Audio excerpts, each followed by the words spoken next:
En 2012, nous avions le président Macky Sall, qui à un moment donné des rendez-vous de l'histoire a tenu.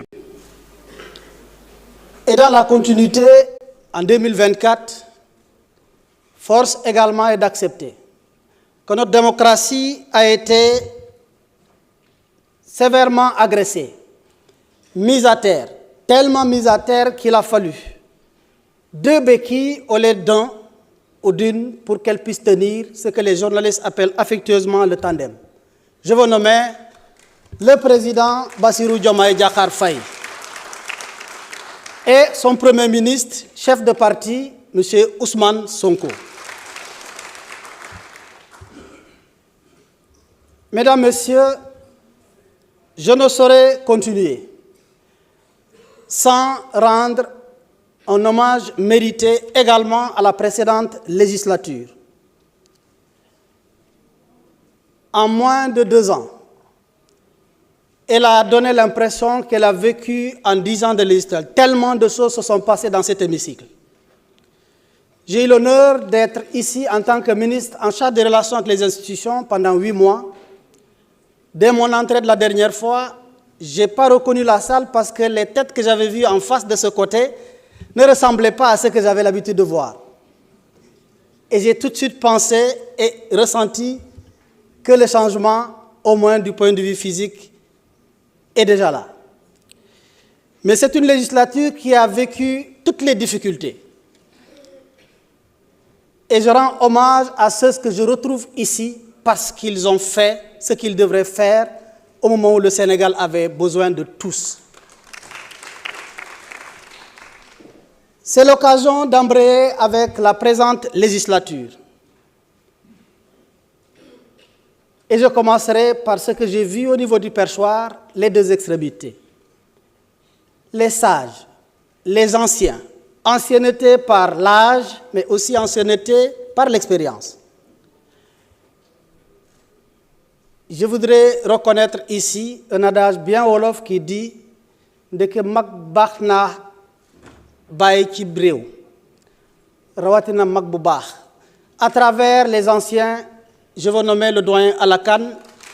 Je voudrais vous rendre un vibrant hommage et j'ai compris après pourquoi ceux qui ont fait le choix sur les anciens et les plus jeunes en même temps. J'ai compris combien ils ont raison. Malgré le fait, sans entrer dans l'indiscrétion, le doyen Alakan n'avait pas à un moment donné voulu venir ici. Mais moi j'ai compris enfin pourquoi ils vous ont choisi. Bravo pour ce que vous avez fait lors de l'installation. Et à travers vous, tous ceux qui sont ici, doyens, et par l'âge et l'ancienneté. Je voudrais m'adresser enfin aux plus jeunes. Sans donner l'impression d'être donneur de leçons, nous sommes le gouvernement. Je parlerai avec la plus grande retenue. Mais je voudrais vous emprunter la casquette de député par adoption puisque vous m'appelez 166e. Aux plus jeunes, je voudrais leur demander de reprendre davantage confiance en eux. Quand vous allez dans un endroit pour la première fois, même pour ceux qui ont été à l'école, ils comprennent que quand vous passez en classe supérieure, vous trouvez parfois ceux qui ont dû faire 2 fois, 3 fois la même classe. Les premiers mois ne vont pas être ressemblés aux derniers mois. Prenez confiance sur vous et sachez qu'à votre âge, certains des doyens n'avaient pas et n'étaient pas à votre place. Et que dans quelques mois, avec l'appui du président de l'Assemblée nationale en termes de formation, en termes de renforcement de capacité, vous comprendrez que vous êtes appelés à briller. Vous êtes appelés à être les meilleurs dans cette Assemblée nationale. Cela dit, je voudrais que vous me permettiez de rendre un hommage à votre président nouvellement élu.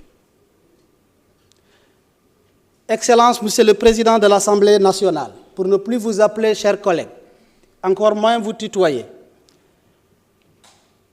Je voudrais vous rendre un hommage pour d'abord ce que vous avez fait au sein du gouvernement et au sein du ministère des Infrastructures, des Transports terrestres et aériens.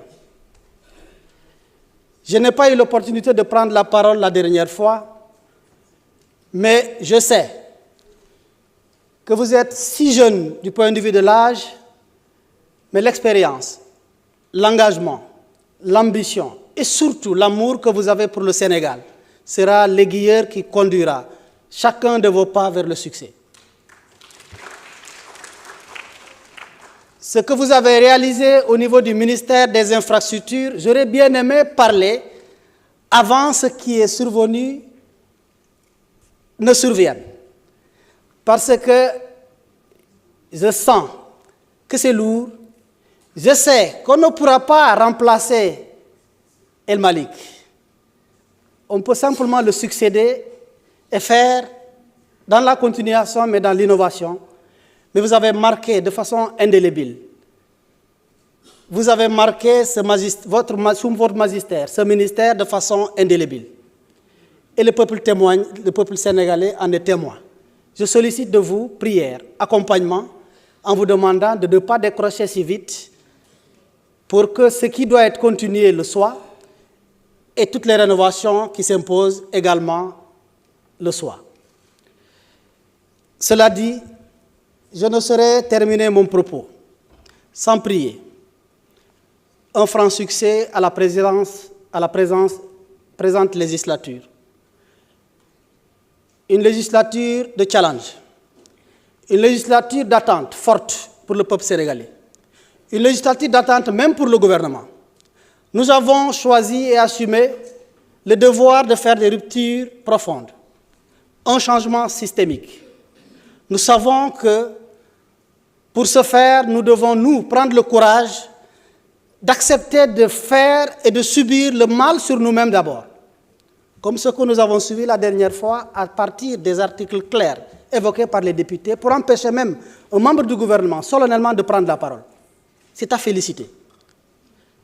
En dehors de cela, nous voudrions, en tant que gouvernement, insister sur le fait que nous espérons que des députés, une opposition constructive, un refus motivé sur certaines choses, mais un encadrement, un accompagnement pour que ce changement intervienne. Sans vous, l'exécutif ne pourra pas gouverner comme il faut. À travers votre action de voter les lois, à travers votre action de contrôle de l'action gouvernementale et à travers votre action de représentation du peuple. Sur ce, je commence à être long, je voudrais, avant la fin de mon propos, souhaiter plein succès à votre mandature. Je vous remercie de votre aimable attention.